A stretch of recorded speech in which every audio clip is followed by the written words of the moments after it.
오늘도 말씀으로 하루를 시작하는 복된 날이 되길 소망합니다. 이제 오늘부터 이제 본문은 첫 번째 긴 솔로몬의 이야기가 끝이 나고 솔로몬의 잠언의 이야기가 끝이 나고 지혜자의 잠언으로 시작을 합니다. 오늘 본문 17절부터 29절은 지혜자의 서론과 5가지의 가르침으로 구성이 되어 있습니다. 17절을 보면은 잠언의 이제 총 주제에 대해서 이야기를 하고 있습니다. 압축을 해놓은 것처럼 이렇게 말하죠. 17절입니다. 너는 귀를 기울여 지혜 있는 자의 말씀을 들으며 내 지식에 마음을 둘지어다. 하나님의 음성에 귀를 기울이고 그 삶을 살아가는 것. 지금 그것을 말하고 있는 거죠. 어떤 우리들이 잠언을 보면서 이렇게 생각하면 절대 안 됩니다. 어떤 세상을 살아가는 처세술이다. 그리고 자기 개발서, 율법적인 도덕적인 이야기로 생각하는 경향이 있을 수도 있겠는데요. 절대로 그런 이야기가 아닙니다. 참된 지혜는요, 우리를 가장 선한 길인 좋은 길로, 결국 생명으로 이끌 수밖에 없습니다. 하나님의 말씀은 우리를 풍성한 삶으로 이끌기 마련인 거죠. 그렇기 때문에 우리는 이것을 보면서 어떤 이야기들이 들어있는지, 이게 율법이 아니라면 대체 무엇을 말하는지 날마다 좀 살펴볼 필요가 있습니다.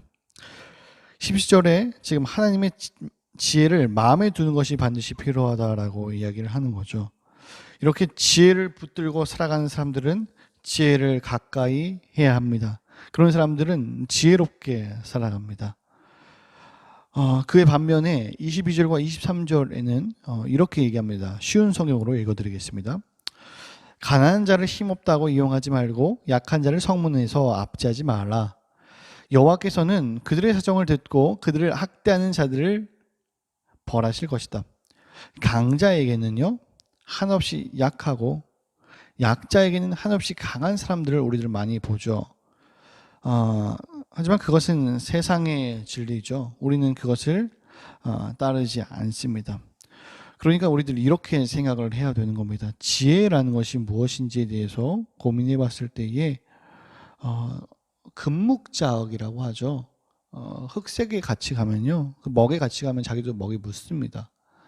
마찬가지로 정말 하나님의 이야기들, 하나님의 그 지혜에 가까이 가면은 그곳에 그 지혜가 당연히 묻겠죠.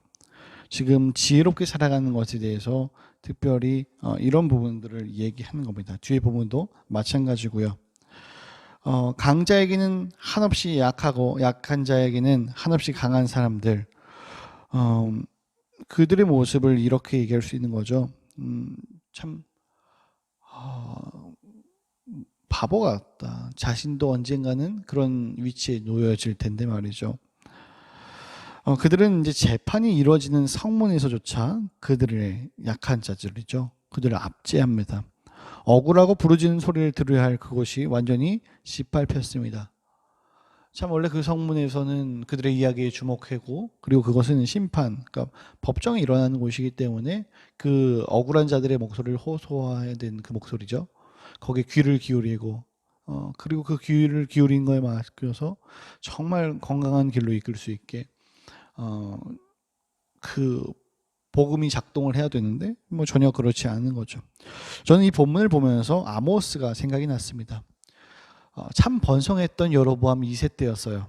가정 번성하고 국가의 능력이 너무 출중했던 그 시절에서 약자는 자신의 목소리를 낼 수 없었습니다. 그러니까 우리들이 이런 다른 선지서라든지 이런 여러 가지 봤을 때 고민을 해봐야죠. 왜 대체 굳이 아모스를 썼어야만 했을까?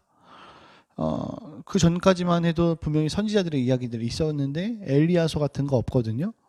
근데 왜 아모스 서는 존재할까? 간단하게 말해서 이제는 기록할 정도로, 그러니까 문서 선지자가 처음으로 등장한 거죠. 기록을 해야 될 정도로 너무나도 남발했기 때문에, 사회가 완전히 거의 썩어 문드러졌기 때문에 이 일들이 일어난 겁니다. 참 단적인 예로 종교 지도자들은 그들의 아까 말했던 이런 법정에서의 모습을 외면했었는데요. 가난한 자들은요, 겉옷이 하나밖에 없어요.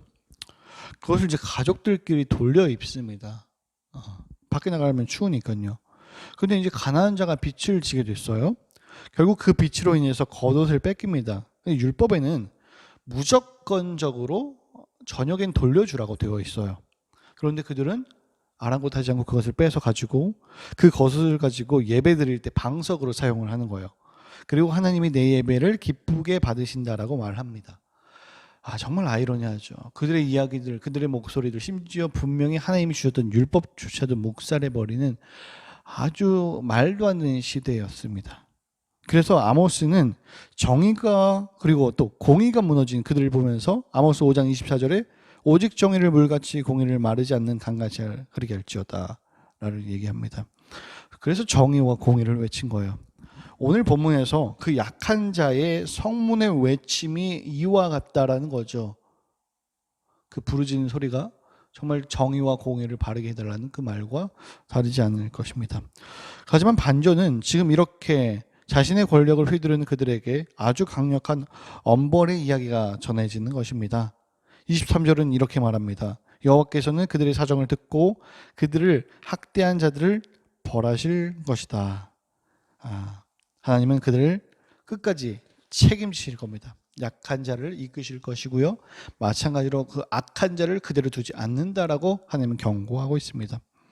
또한 반대로 이런 사람과 가까이 하지 말라고 얘기합니다. 24절과 25절입니다. 노를 품는 자와 사귀지 말며 울분한 자와 동행하지 말지니 그의 행위를 본받아 내 영혼을 올무에 빠뜨릴까 두려움이니라. 지혜라는 것은요, 하나님의 말씀과 가까이 하는 겁니다. 또한 하나님의 말씀이 아닌 부분과 멀리 하는 것도 당연히 지혜겠죠. 노를 품는 자, 즉 마음에 화가 가득하고 울분이 가득한 사람을 멀리 하는 것도 지혜입니다.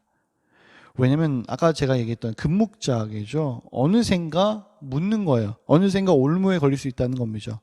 그래서 우리가 이 땅을 살아가면서 순결하면서 또한 지혜롭게 살아가는 것, 그것이 필요하다는 겁니다.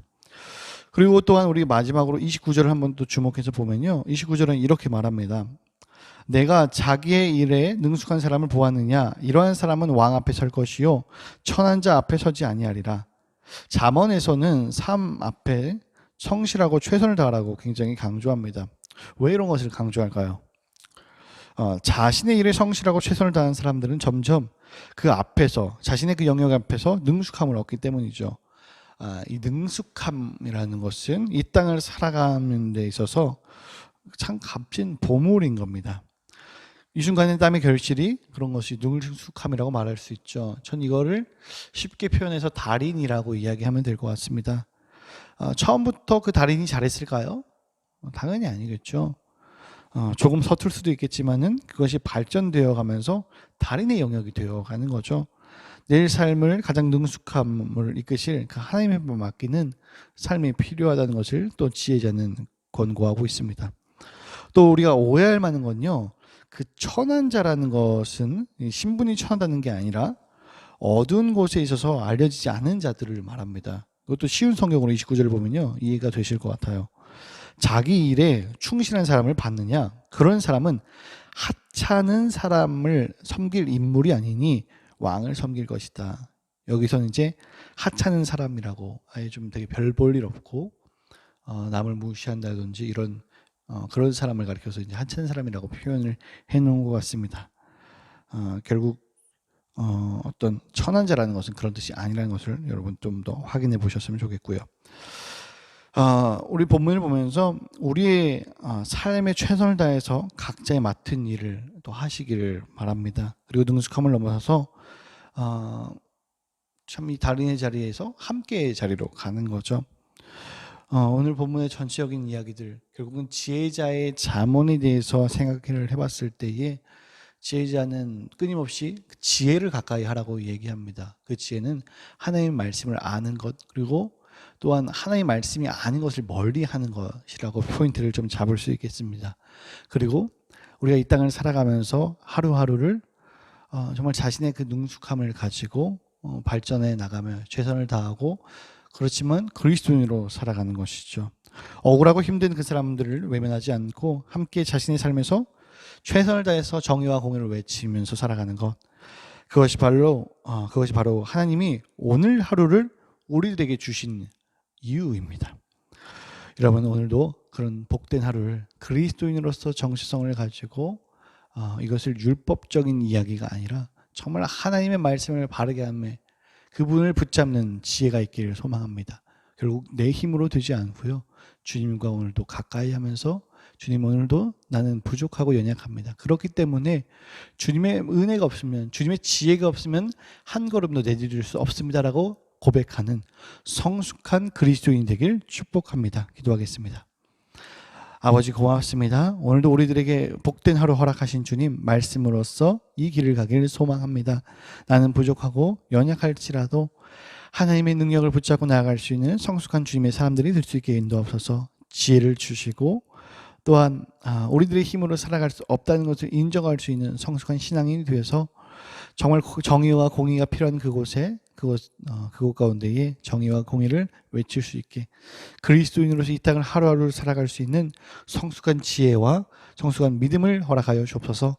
새벽부터 많은 기도의 제목과 고민을 가지고 나온 주님의 백성들을 위로하시고 하나님이 뜻이 무엇인지 살필 수 있는 주의 자녀가 되게 하옵소서. 감사합니다. 예수님의 이름으로 기도합니다. 아멘.